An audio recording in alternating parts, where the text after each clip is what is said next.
En 1926 à Paris, au Théâtre des Folies Bergères, une jeune Américaine, arrivée un an plus tôt en France, déchaîne les passions. Joséphine Baker danse un charleston drôle et endiablé, ceinturé d'un régime de bananes, passé depuis à la postérité. Une danseuse qui louche, qui est drôle, qui est une véritable pile artistique, c'est un choc. Ça a même fait en partie scandale. Une danse au parfum de scandale et une vie mouvementée, racontée ce soir sur la scène du théâtre de Passy, dans Joséphine B. Joséphine Baker a repris tous les clichés racistes. Elle, en fait, elle s'est moquée de ça en s'y pliant. Donc, je trouve que c'est à la fois subversif et très intelligent. C'est la liberté de son corps qui lui a donné toutes les clés de sa vie. Joséphine était une pionnière en faisant de sa vie un exemple. Par quel incroyable destin, cette jeune femme d'origine très modeste est-elle devenue l'idole des années folles, fascinant Picasso ou Cocteau, tout simplement la première star noire de l'histoire. En accueillant Joséphine Baker au Panthéon ce 30 novembre 2021, la nation distingue une personnalité hors norme. Tour à tour, vedette du music-hall, résistante, féministe et inlassable militante antiraciste, elle fut de tous les combats.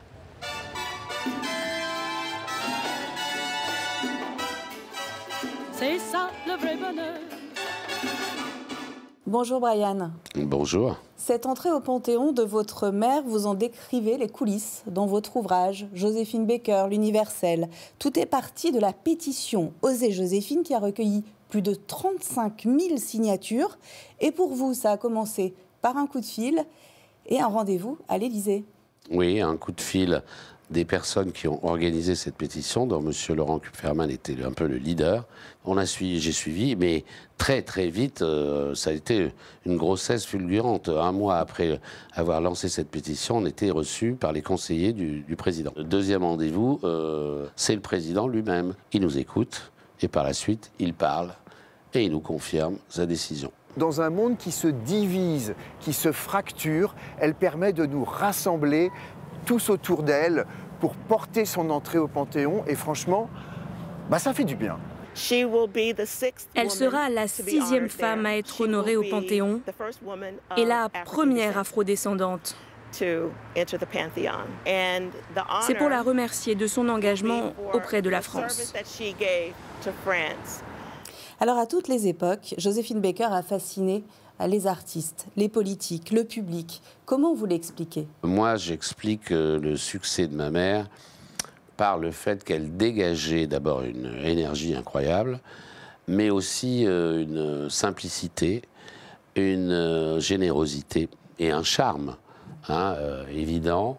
Et puis, c'est son côté idéaliste qui ressortait déjà, même jeune. Ma mère était peut-être une vedette, on dirait aujourd'hui une star, mais en fait, en réalité, c'était avant tout une étoile qui brillait et qui brille encore. Derrière le sourire de la belle Joséphine et son destin exceptionnel, il y a la pauvreté et le racisme. Bonne à tout faire dès l'âge de 9 ans et maltraitée par sa patronne blanche, déplacée par les émeutes raciales de Saint-Louis en 1917, mariée à 13 ans à un homme violent. Dans l'hiver glacial du Missouri, Joséphine danse pour se réchauffer.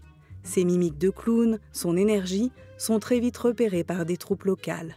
Envisager de faire carrière à New York, dans l'Amérique ségrégationniste, impossible. Elle accepte sans hésitation aucune de rejoindre la Revue Nègre à Paris.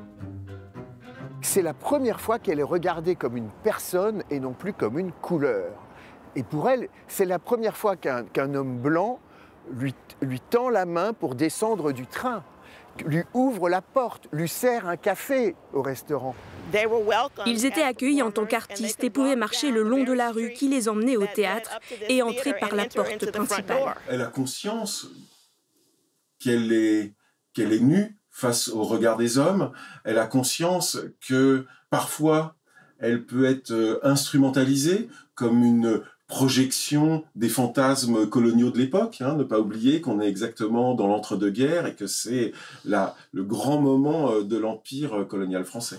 Est-ce qu'elle vous avait parlé de son passé, de son enfance et de ses débuts à Paris?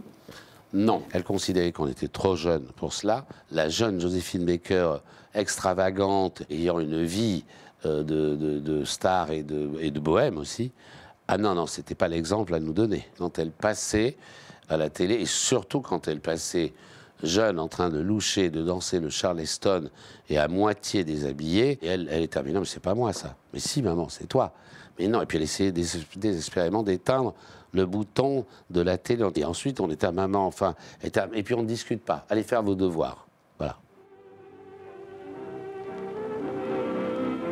Et voici Joséphine, oui, le lieutenant Joséphine Baker, qui rapporte d'une tournée en Égypte un chèque de 4,5 millions de francs destiné à la résistance. Explorer les images d'archives de Joséphine Baker, c'est aussi se replonger dans la Seconde Guerre mondiale et la résistance.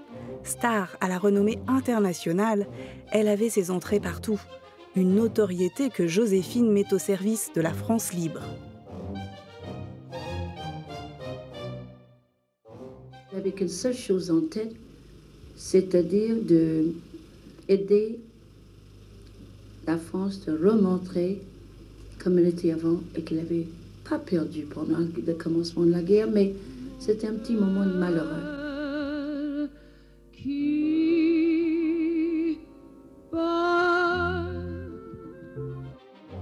Alors, dès 1939, Joséphine Baker est contactée par le capitaine Jacques Apthey du 2e bureau, c'est-à-dire le bureau des renseignements. Jacques Apthey va se faire passer pour le secrétaire de Joséphine et ils vont partir en tournée en Afrique du Nord pour pouvoir apporter là-bas un certain nombre de documents qui vont, par le truchement de partitions sur lesquelles il est écrit des renseignements à l'encre sympathique, vont faire passer toutes ces informations jusqu'en Angleterre.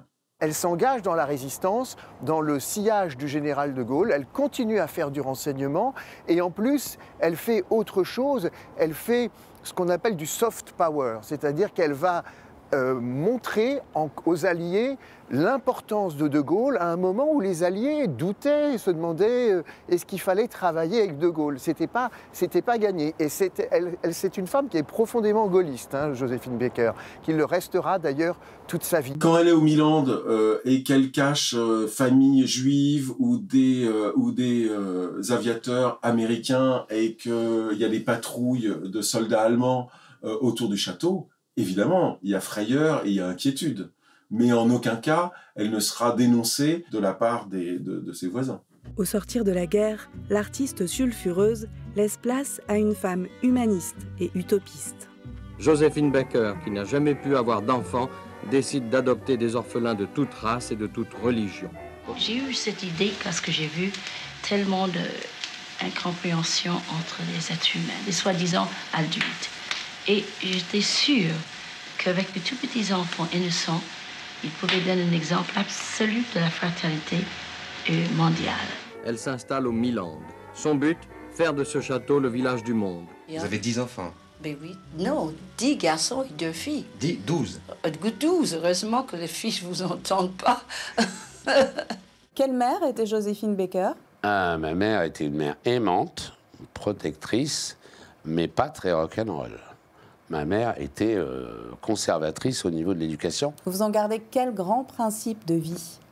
C'est d'abord d'être vis-à-vis d'autrui, d'être ouvert, d'être tolérant, d'être simple et, si possible, généreux. Ce combat pour l'égalité, la plus française des Américaines, le mène aussi dans son pays d'origine, furieuse de la ségrégation qui frappe toujours les gens de couleur. Lorsqu'elle ira faire des tournées aux États-Unis, elle mettra dans ses contrats qu'elle refuse de chanter s'il y a des salles qui ne sont pas mixtes. En 1963, son engagement se déploie aux côtés de Martin Luther King. La militante prend le micro devant les 250 000 personnes rassemblées pour la marche sur Washington. Et Joséphine Baker est la seule femme à prendre la parole. Et elle vient comment? Elle prend la parole, elle s'adresse aux États-Unis à ses frères et sœurs de couleur. Elle leur dit « Je suis avec vous », mais elle porte son uniforme de l'armée française avec ses décorations. Et donc elle envoie ce double symbole « Je suis avec vous pour lutter contre la ségrégation » Et en même temps, j'ai choisi la République française, parce que c'est la République française qui m'a permis d'être ce que je suis.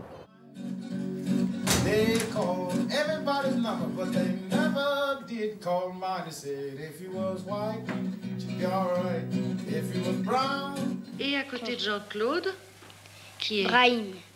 Il vient d'où? D'Algérie. Malgré tous ces efforts, le racisme ne vous épargne pas, vous et vos frères et sœurs.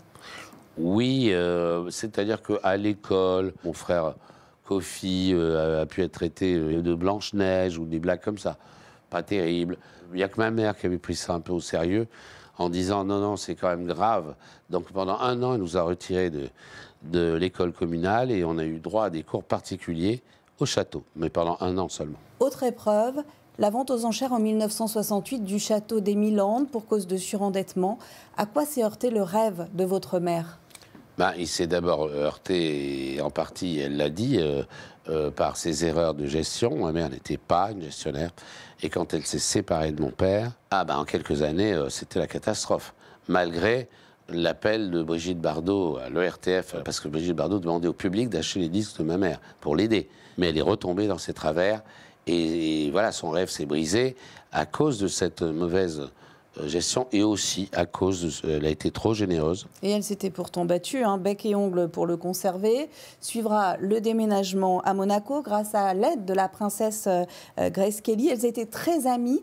Comment s'étaient-elles rencontrées? C'est que la princesse Grace, 20 ans avant, en tant qu'actrice et s'appelant Grace Kelly, avait remarqué ma mère à New York, dans un restaurant très huppé appelé le Stork Club, qui a laissé entrer ma mère et ses invités, mais qui n'a pas voulu les servir, et qui a vu ma mère taper le scandale, faire venir la police, des avocats, une association pour les droits civiques, et ça a fait une énorme polémique à New York pendant plusieurs jours. Et Grace Kelly, jeune actrice tournant pour Hitchcock à l'époque, a vu cet événement, et elle en a conçu beaucoup d'admiration, et elle a pensé, cette femme a beaucoup de courage. Et là, elle a eu l'occasion, 20 ans plus tard, de lui tendre la main. Est-ce que Paris, c'est une femme? Paname, appelez donc Paris, Paname. Bobino, c'était pour ses 50 ans de carrière. C'est la dernière fois qu'elle montait sur scène. Ouais, elle a fait un triomphe, il y avait tout Paris, et Delon, Darc, Sophia Loren, la princesse Grace, évidemment. Elle m'a téléphoné en me disant « Mon chéri, toi qui me vois un peu comme vieux jeu dans le musical, il y avait Mick Jagger, ton idole. » Et je ne suis pas possible, maman. C'est la dernière fois que vous lui parliez, que vous l'aviez au téléphone, parce que vous n'étiez pas à Paris, à Bobino. Nous n'étions pas là parce qu'on était au mois d'avril. Ma mère voulait nous faire venir, mais Brialy lui a dit « Non, non, ils sont en train de faire leurs études. » Et évidemment, ma mère, ah oui, tu as raison, les études, c'est trop important. Il y aura maintenant, Bobino et rue de la Gaîté.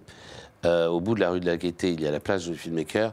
Et au début de la rue de la Gaîté, il y a le métro Gaîté, qui sera sous-titré le métro Gaîté Joséphine Baker. En plus, le mot et le nom s'associent bien. Gaîté, Joséphine Baker. Parce que son dernier coup de fil était très heureux, elle était sur un nuage. Bien sûr. Et elle était joyeuse, elle était heureuse. Et elle s'est endormie, elle faisait sa sieste quotidiennement. Et dans son sommeil, elle est passée dans le coma et elle ne s'est jamais réveillée.